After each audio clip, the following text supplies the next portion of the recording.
Hello बच्चों, आज हम लोग 10th क्लास के एक न्यू वीडियो लेके आ रहे हैं और यह है कि साइड एंगल साइड समरूपता समरूपता प्रमेय है। ठीक है, साइड एंगल साइड समरूपता प्रमेय यह थ्योरम नंबर 5 है। आज हम लोग इस पर चर्चा करने जा रहे हैं और इसको बेहतरीन तरीके से हम लोग पढ़ेंगे। एक ऐसा पढ़ेंगे कि हाँ समझ में आ जाएगा, एग्जाम तक आपको याद रहेगा, उस तरीके से आपको बताएंगे। चलिए, सिर्फ स्टेप बाय स्टेप आपको देखना है, फॉलो करना है और इस वीडियो को पूरे अंत तक देखिएगा। इसके बाद आपको कभी भी किसी भी नोट्स की जरूरत नहीं पड़ेगी, ध्यान से पढ़िएगा, बहुत आज अच्छे समझ में आएगा। सबसे पहले क्या है, स्टेटमेंट। कोई भी किसी भी थ्योरम को, किसी भी प्रमेय को साबित करना होता है तो सबसे पहले स्टेटमेंट लिखा जाता है, जो हम उस पर लिखे हुए हैं। क्या है कि दो त्रिभुज के संगत भुजाएं जो होती है अनुपातिक होती है और उनके बीच का कोण बराबर होते हैं। त्रिभुज में दिखाया गया है, देखिए ये ए बी सी एक त्रिभुज है और डी ई एफ एक त्रिभुज है। ठीक है, जिसमें से ए बी का अनुपात होता है डी का और ए सी का अनुपात होता है डी एफ का, और उसके बीच का कोण एंगल ए बराबर होता है एंगल डी के, तब त्रिभुज समरूप होते हैं। ये हमको साबित करना है। तो चलिए, सबसे पहले ये स्टेटमेंट लिखने के बाद विशेष प्रतिज्ञा लिखते हैं। और विशेष प्रतिज्ञा को दो तरह से लिखा है, किसी किताब में आपको दिया गया है कह के लिखेगा और किसी किताब में आपको विशेष प्रतिज्ञा कह के लिखेगा। तो चलिए, हम भी आपको इससे पहले वाले वीडियो में आपको विशेष प्रतिज्ञा लिखे हैं, विशेष प्रतिज्ञा कह के आपको बताए हुए हैं थ्योरम। चलिए, आज हम आप लोग दिया गया है लिखते हैं। दिया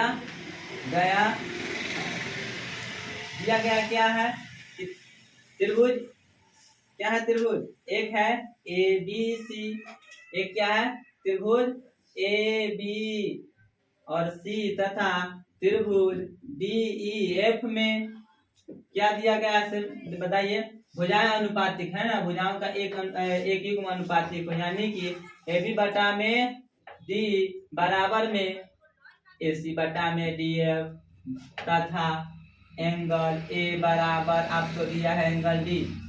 यही ना दिया गया, लिख लिए। उसके बाद क्या लिखना होगा, किसी भी चीज को, किसी भी थ्योरम को साबित करने के लिए आपको कभी कभी रचना की आवश्यकता होती है, और रचना की आवश्यकता होती है तो आप क्या कर सकते हैं, रचना करना पड़ेगा। तो रचना में क्या लिखेंगे बोलिए, क्या करेंगे, ए बी सी है और दूसरा त्रिभुज है डी ई एफ है। तो ए बी सी के थ्योरम जो है, ए बी सी का थ्योरम मतलब ए बी सी थ्योरम बोला है, ए बी सी त्रिभुज है और इसके ए बी भुजा के बराबर हम डी ई से डी एम काटेंगे। ठीक है, रचना में क्या लिखेंगे, त्रिभुज डी ई एफ में इसमें काटेंगे, इस त्रिभुज के एक भुजा के बराबर डी ई से डीएम काटेंगे। ठीक है, त्रिभुज डी ई एफ में त्रिभुज डी एफ के डी ई से डीएम बराबर ए बी, तथा त्रिभुज लिखा है, तथा डी एफ से डी एन बराबर ए सी काटा। ठीक है, डी एम किसके बराबर काटा, ए बी के बराबर काटा, डी एन किसके बराबर काटा, ए बी के बराबर काटा। ठीक है, और डी एम से एन को मिलाएंगे, क्या करेंगे, एम से एन को मिलाएंगे, तथा काटा एम से एन को मिलाया। हो गया, मेरा रचना कंप्लीट हुआ।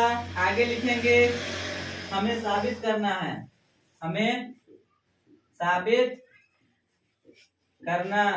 है, क्या साबित करना है बाबुआ बोलिए, त्रिभुज ए बी सी त्रिभुज डी ई एफ के समरूप होते हैं, त्रिभुज ए बी सी समरूप होते हैं त्रिभुज डी ई एफ के, यही ना सिद्ध करना है। चलिए, ये सिद्ध करना है, हमें साबित करना है। रचना भी कर लिए, विशेष प्रतिज्ञा भी लिख लिए, स्टेटमेंट भी लिख लिए। अब लिखेंगे क्या? प्रमाण। चलिए ध्यान दीजिएगा, मेन प्रमाण ही होता है। चलिए प्रमाण, प्रमाण में क्या लिखेंगे? सबसे पहले त्रिभुज लेंगे, दो त्रिभुज। कौन? A B C D M N लिखेंगे। त्रिभुज ए बी सी तथा त्रिभुज डी एम एन में क्या दिया गया है? एंगल ए बराबर एंगल डी का क्या है? दिया गया। क्या है? दिया गया है। चलिए, और ए बी भुजा बराबर डी एम, ये कहां से? रचना से बाबू। कहां से? रचना से। रचना से। और आपका AC जो है किसके बराबर है? DN के। AC जो बराबर है DN के बराबर है। ये भी कहां से? रचना से। कहां से? रचना से। अब देखिए, आप लोग 9th क्लास में अवश्य पढ़े होंगे साइड एंगल साइड, सर्वांग समता पढ़ने। उसमें क्या होता है कि एक त्रिभुज के संगत भुजा, एक त्रिभुज के दो संगत भुजा और उनके बीच का कोण, एक त्रिभुज के संगत दो भुजा और उनके बीच का कोण दूसरे त्रिभुज के संगत भुजा उनके बीच का कोण बराबर होते हैं, तो त्रिभुज क्या होते हैं? सर्वांगसम होते हैं। सर्वांगसम होते हैं। वही प्रमेय यहाँ लगने वाला है। क्या है प्रमेय? साइड एंगल, इसलिए साइड एंगल साइड सर्वांग समता प्रमेय से क्या होता है? साइड एंगल साइड सर्वांग समता प्रमेय से क्या होता है? त्रिभुज सर्वांगसम हो जाते हैं। तो त्रिभुज ए बी सी सर्वांगसम हुआ त्रिभुज डी एम एन का। जब त्रिभुज सर्वांगसम होते हैं तो शर्त क्या होती है? भुजाएं बराबर होते हैं, और भुजाएं बराबर होती है और आपका एंगल भी बराबर होते हैं। तो यहाँ पे जब त्रिभुज सर्वांगसम हुआ तो एंगल क्या होंगे? बराबर होंगे। यानी कि एंगल बी जो होगा एंगल एम के बराबर होगा, और एंगल सी जो है एंगल आपका एन के बराबर हो जाएगा। तो लिख दीजिए यहाँ पे एंगल बी बराबर एंगल एम तथा एंगल सी बराबर एंगल एन। समीकरण इसको आप 1 मान सकते हैं। अब आपको पास दिया गया क्या है? ध्यान से देखिए क्या दिया गया है? ए बी बटा में दिया गया है, पहले लिख लेंगे क्योंकि दिया गया है ए बी बटा में DE बराबर AC बटा में DF होगा। कि देखिए, आप लोगों को 10th क्लास के थेस प्रमेय के आपको विलोम पढ़ाया गया है। उसमें क्या दिया गया था कि यदि किसी त्रिभुज के दो भुजाओं को एक रेखा काटती है और दोनों भुजाओं को समान अनुपात में विभाजित करती है, बराबर विभाजित करती है, तब तो वह रेखा जो होती है तीसरी रेखा के समांतर होती है। तो यहाँ पे क्या हो जाएगा?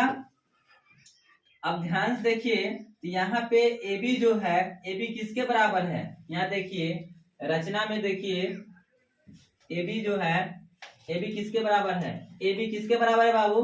DM के बराबर है। तो आप इसको ऐसे लिख सकते हैं, इधर लिखते हैं। चलिए AB किसके बराबर है? बोलिए AB किसके बराबर है? DM के। यहाँ देखिए AB किसके बराबर है? DM के। बटा में क्या हो जाएगा? DE हो जाएगा। बराबर में क्या होगा? और AC किसके बराबर है? AC किसके बराबर है? बोलिए DN के बराबर। किसके बराबर है? DN के। बटा में क्या आ जाएगा? DF होगा। यहाँ पे DF सॉरी यहाँ DF होना चाहिए था, यहाँ DF होना चाहिए था। ठीक है, ठीक है, यहाँ DF होगा तो यहाँ भी DF होगा।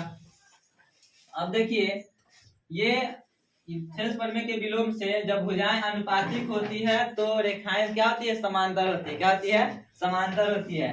तो अब देखिए, तो त्रिभुज ये वाला ये सॉरी रेखा ये जो है MN किसके समांतर हो जाएगा? EF के समांतर हो जाएगा। इतना तो आपको पता ही है, जब रेखा समांतर होती है तो संगत कोण क्या होते हैं?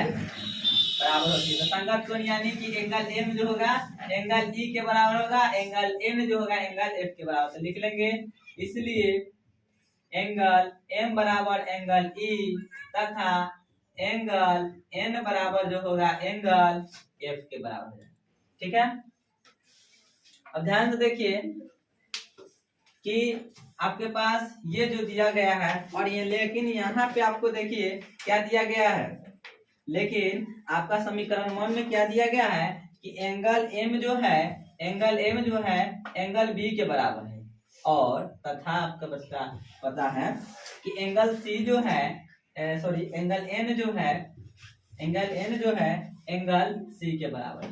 कहाँ से है तो समीकरण लिखेंगे, चूंकि समीकरण 1 से, कहाँ से समीकरण 1 से हुआ।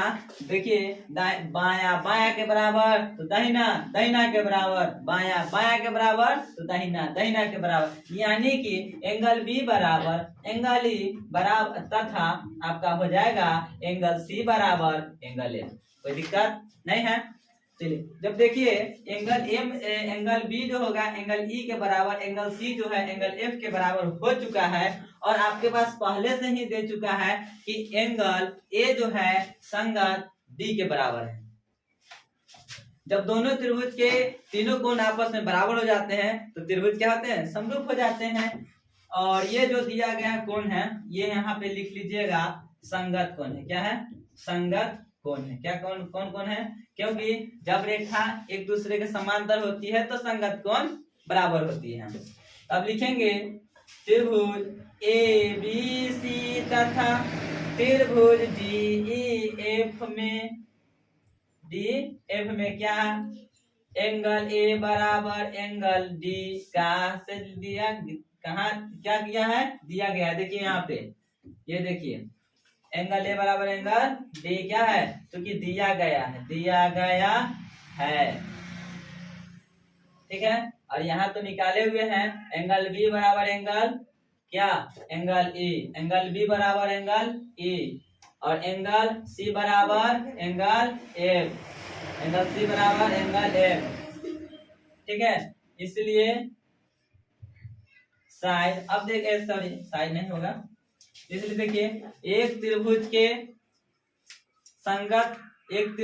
संगत कोण बराबर होगा एक इस त्रिभुज एबीसी त्रिभुज के, एबीसी एक त्रिभुज है, एक डीएफ एक डीईएफ है, और ए संगत है डी के, बी संगत है ई के, सी संगत है एफ के, तो संगत कोण बराबर हो जाते हैं तो त्रिभुज क्या होते हैं, समरूप। समरूपता का दो शर्त होती है, पहला तो होती है क्या, भुजाएं अनुपातिक होनी चाहिए, और दूसरा क्या होती है, कोण बराबर होनी चाहिए। ठीक है, तो आपका क्या हो जाता है, क्या हो जाएगा अब एंगल, क्योंकि सिर्फ एंगल ही ना है, तीनों एंगल बराबर है, तो लिखेंगे एंगल एंगल एंगल समरूपता, क्या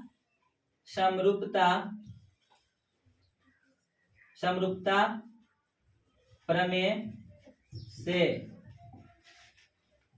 ए बी सी समरूप होंगे त्रिभुज डीईएफ के। और साबित क्या करने के लिए कहा है आपको, हमें साबित करना है कि त्रिभुज ए बी सी समरूप होंगे त्रिभुज डीईएफ। यहाँ पे आपको साबित हो गया, लिख दीजिए, आपको प्रूफ लिख दीजिए। ये वीडियो आपको कैसे लगी कमेंट में जरूर लिख के बताइएगा, और इस तरह के वीडियो चाहिए तो दीपक क्लासेस वैशाली यूट्यूब चैनल को आप सब्सक्राइब कीजिए, लाइक कीजिए, शेयर कीजिए उस बच्चों को जो 2023 में एग्जाम देने वाले हैं।